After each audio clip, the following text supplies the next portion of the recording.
അസ്സലാമു അലൈക്കും വറഹ്മത്തുള്ളാഹി വബറകാതുഹു.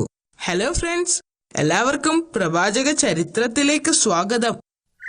വളരെ വർഷങ്ങൾക്ക് മുൻപ് ബാബിലോൺ എന്ന രാജ്യത്ത് ഇബ്രാഹിം എന്ന ഒരു ബാലൻ ജീവിച്ചിരുന്നു. ഒരു കുട്ടിയായിരിക്കെ തന്നെ അറിവ് കൊണ്ട് അനുഗ്രഹിക്കപ്പെട്ടിരുന്നു. അതുകൊണ്ട് തന്നെ അദ്ദേഹം വളരെ വിശേഷപ്പെട്ടവനായി മാറി. വിഗ്രഹങ്ങളെ ആരാധിച്ചിരുന്ന ഒരു സമൂഹത്തിലാണ് അദ്ദേഹം ജീവിച്ചിരുന്നത്. അവർ കല്ലിലും മരത്തിലുമെല്ലാം വിഗ്രഹങ്ങൾ ഉണ്ടാക്കി അതിനെ ആരാധിക്കുമായിരുന്നു. ഇബ്രാഹിം നബിയുടെ പിതാവും ഒരു ശില്പിയായിരുന്നു. അദ്ദേഹം തന്റെ കൈകൾ കൊണ്ട് വിഗ്രഹങ്ങളെ ഉണ്ടാക്കുകയും ഈ വിഗ്രഹങ്ങളെ ആരാധിക്കുകയും ചെയ്തിരുന്നു. എന്തിനാണ് തന്റെ പിതാവ് കല്ലുകൊണ്ട് നിർമ്മിച്ച ഈ പ്രതിമകളെ ആളുകൾ ആരാധിക്കുന്നത്? കുട്ടിയായിരിക്കുമ്പോൾ തന്നെ പ്രതിമകളെ ആരാധിക്കുന്നത് തെറ്റാണെന്ന് അദ്ദേഹത്തിന് മനസ്സിലായിരുന്നു. ദിവസങ്ങൾ കഴിയുന്തോറും അദ്ദേഹത്തിന്റെ അറിവും ബുദ്ധിയും വളർന്നു. വിഗ്രഹങ്ങളെ ആരാധിക്കുന്നത് തെറ്റാണെന്ന് അദ്ദേഹം മനസ്സിലാക്കി. പക്ഷേ യഥാർത്ഥ ദൈവമാരാണെന്ന് അദ്ദേഹത്തിന് അറിയില്ലായിരുന്നു. ഒരു ദിവസം ഇബ്രാഹിം നബി യഥാർത്ഥ ദൈവമായ അള്ളാഹുവിനെ അന്വേഷിച്ച് വീട് വിട്ടു പോയി. അദ്ദേഹം വളരെ ദൂരം യാത്ര ചെയ്തു. അവസാനം ഒരു പർവ്വതത്തിന്റെ മുകളിലെത്തി. വളരെ കാലം അദ്ദേഹം അവിടെ ഇരുന്നു. യഥാർത്ഥ ദൈവത്തെ ഒരിക്കലും സൃഷ്ടിക്കാൻ കഴിയില്ല എന്ന സത്യം മനസ്സിലാക്കി. സൂര്യനും ചന്ദ്രനും നക്ഷത്രങ്ങളും എല്ലാം അള്ളാഹുവിന്റെ സൃഷ്ടി മാത്രമാണ്. അള്ളാഹുവിനെ ആരും സൃഷ്ടിച്ചതല്ല, സകല വസ്തുക്കളെയും സൃഷ്ടിച്ചവനാണ്. അള്ളാഹു അദ്ദേഹത്തെ നേർവഴിയിലാക്കിയിരുന്നു. അതിന് അദ്ദേഹം അള്ളാഹുവിനോട് നന്ദി പറഞ്ഞു. അങ്ങനെ അള്ളാഹു അദ്ദേഹത്തെ പ്രവാചകനായി തിരഞ്ഞെടുത്തു. ഇത് അദ്ദേഹത്തിന് ഒരു പുതിയ ജീവിതത്തിന്റെ തുടക്കമായിരുന്നു. ഈ സന്തോഷ വാർത്ത അറിയിക്കാൻ അദ്ദേഹം പിതാവിന്റെ അടുത്തേക്ക് ഓടിപ്പോയി. എന്തിനാണ് ആളുകൾ അങ്ങുണ്ടാക്കിയ കളിപ്പാട്ടങ്ങളെ ആരാധിക്കുന്നത്? അദ്ദേഹം പിതാവിനോട് ചോദിച്ചു. ഈ പ്രതിമകൾ ഞങ്ങളുടെ ദൈവങ്ങളെ പ്രതിനിധാനം ചെയ്യുന്നു. അദ്ദേഹത്തിന്റെ പിതാവ് മറുപടി പറഞ്ഞു. ദൈവങ്ങളിൽ നിന്നുള്ള അനുഗ്രഹം നമുക്ക് ലഭിക്കണമെങ്കിൽ നാം അവരെ ആരാധിക്കണം. അദ്ദേഹം പറഞ്ഞു. അതാരാണ്?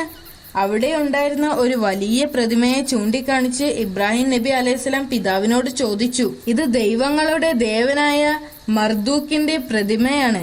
പിതാവ് മറുപടി പറഞ്ഞു. ഇത് കേട്ട ഇബ്രാഹിം നബിക്ക് തന്റെ ചിരി അടക്കാൻ കഴിഞ്ഞില്ല. പിതാവ് അദ്ദേഹത്തിന്റെ നേരെ ദേഷ്യപ്പെട്ടു. പ്രവാചകൻ പിതാവിനെ കാര്യങ്ങൾ ബോധ്യപ്പെടുത്താൻ ശ്രമിച്ചിരുന്നു. പിതാവേ, എന്നെ പിന്തുടരൂ, ഞാൻ സത്യമാർഗത്തിലേക്ക് അങ്ങയെ നയിക്കാം. ഇബ്രാഹിം നബി പിതാവിനോട് യാചിച്ചു. നീ ഇത് നിർത്തിയില്ലെങ്കിൽ ഞാൻ എന്റെ ആളുകളെ കൊണ്ട് നിന്നെ കല്ലെറിയിപ്പിക്കും. ഇബ്രാഹിം നബി തന്റെ വീട്ടിൽ നിന്നും പുറത്താക്കപ്പെട്ടു. അദ്ദേഹത്തിന് ഇനി ഒന്നും ചെയ്യാനില്ലെന്ന് അദ്ദേഹം മനസ്സിലാക്കി. ഇബ്രാഹിം നബി അലൈഹിസ്സലാം ചന്തയിലെത്തി വിളിച്ചു പറഞ്ഞു. ഏകദൈവം അള്ളാഹു മാത്രമാണ്. അള്ളാഹു അല്ലാതെ ആരാധനക്കർഹൻ ആരുമില്ല. ഞാൻ ഇനി വിഗ്രഹങ്ങളുടെ മുൻപിൽ വീണ് നമസ്കരിക്കുകയില്ല. നിങ്ങൾ എന്തിനാണ് ഈ വിഗ്രഹങ്ങളെ ആരാധിക്കുന്നത്? അവർക്ക് ശക്തിയില്ലെന്ന് നിങ്ങൾക്കറിയില്ലേ എന്ന് അദ്ദേഹം ചോദിച്ചു.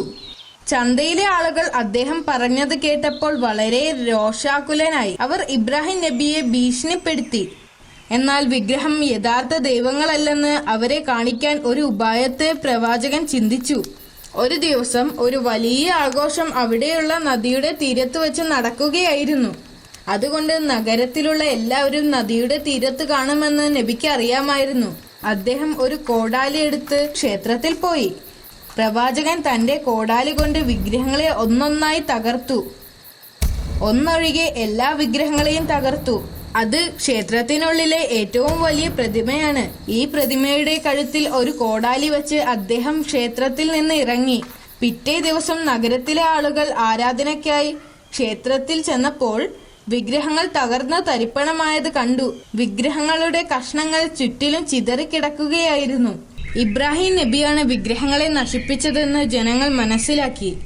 ആളുകൾ ഇബ്രാഹിം നബി അലൈഹിസ്സലാമിനെ കാണുകയും ക്ഷേത്രത്തിലേക്ക് പിടിച്ചുകൊണ്ടു വരികയും ചെയ്തു. നീയാണോ ഇതെല്ലാം ചെയ്തത്? അവർ ചോദിച്ചു. എന്തിനാണ് നിങ്ങൾ എന്നോട് ചോദിക്കുന്നത്? ഇവിടെ ഒരു വലിയ ദൈവം നിൽക്കുന്നുണ്ടല്ലോ, അദ്ദേഹത്തോട് ചോദിച്ചാൽ പോരെ? പ്രവാചകൻ മറുപടി പറഞ്ഞു. ഇത് അവിടെയുള്ളവരെ ചൊടിപ്പിച്ചു. വിഗ്രഹങ്ങൾ സംസാരിക്കില്ല. നീ എന്താ ഞങ്ങളെ കളിപ്പിക്കുകയാണോ? സംസാരിക്കാൻ പോലും കഴിവില്ലെങ്കിൽ ഈ വിഗ്രഹങ്ങളെ പിന്നെ എന്തിനാണ് ആരാധിക്കുന്നത്? അങ്ങനെയാണെങ്കിൽ അവർക്ക് കാണാനോ കേൾക്കാനോ സാധിക്കില്ലല്ലോ. അവിടെ കൂടിയിരുന്നവർക്ക് ഒന്നും പറയാനുണ്ടായിരുന്നില്ല. അവർക്ക് നാണക്കേട് തോന്നി. ചിലർക്ക് ഇബ്രാഹിം നബി പറയുന്നത് സത്യമാണെന്ന് മനസ്സിലായി. എന്നാൽ മറ്റുള്ളവർ അപ്പോഴും വൈരാഗ്യം വെച്ചുകൊണ്ടേയിരുന്നു. അവനെ കൊല്ലണം, അവനെ ചുട്ടുകൊല്ലണം. വലിയ തീയിൽ അവർ അദ്ദേഹത്തെ ചുട്ടുകൊല്ലുവാൻ തീരുമാനിച്ചു. അവർ ആദ്യം വിറക് വെക്കാൻ 4 ആഴമുള്ള കുഴി കുഴിച്ചു.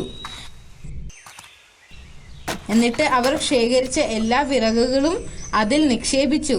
എന്നിട്ട് അത് കത്തിച്ചു.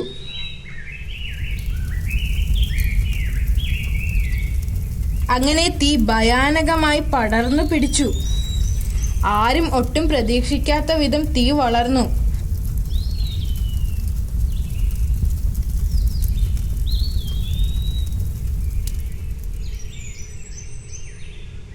ആർക്കും അതിനോട് അടുക്കാൻ സാധിക്കുന്നില്ലായിരുന്നു. പക്ഷികൾ പോലും അതിനു മുകളിൽ പറക്കാൻ കഴിയാത്തത്ര ഉയരം.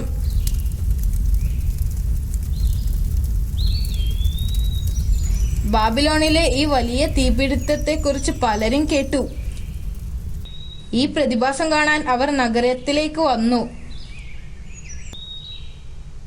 അടുത്ത ദിവസം ഇബ്രാഹിം നബിയുടെ കൈയും കാലും കെട്ടിയിട്ട് ഒരു കവണയിൽ കയറ്റി നിർത്തി തീയിലേക്ക് എറിഞ്ഞു.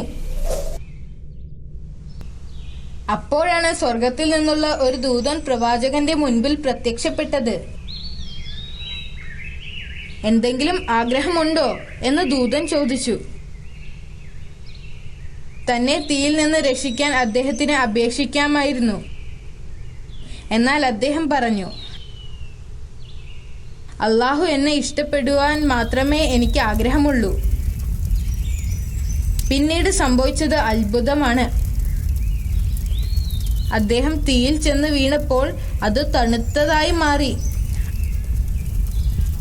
അദ്ദേഹത്തെ കെട്ടിയിരുന്ന കയറല്ലാതെ മറ്റൊന്നും കത്തിയില്ല. ഒരു ഉദ്യാനത്തിൽ ഇരിക്കുന്നത് പോലെ അദ്ദേഹം ആ തീയിലിരുന്ന് അള്ളാഹുവിനെ ആരാധിച്ചു. എന്താണ് അവിടെ സംഭവിക്കുന്നത് എന്ന് ആളുകൾക്ക് അറിയാൻ സാധിച്ചില്ല. അതിനാൽ അവർ തീ അണയുന്നത് വരെ കാത്തിരുന്നു. തീ കെട്ടടങ്ങിയപ്പോൾ പ്രവാചകൻ ഒരു പോറൽ പോലും ഏൽക്കാതെ ആ കുഴിയിൽ നിന്നും പുറത്തു വന്നു. അതുകണ്ട് എല്ലാവരും അത്ഭുതപ്പെട്ട് നോക്കി നിന്നു.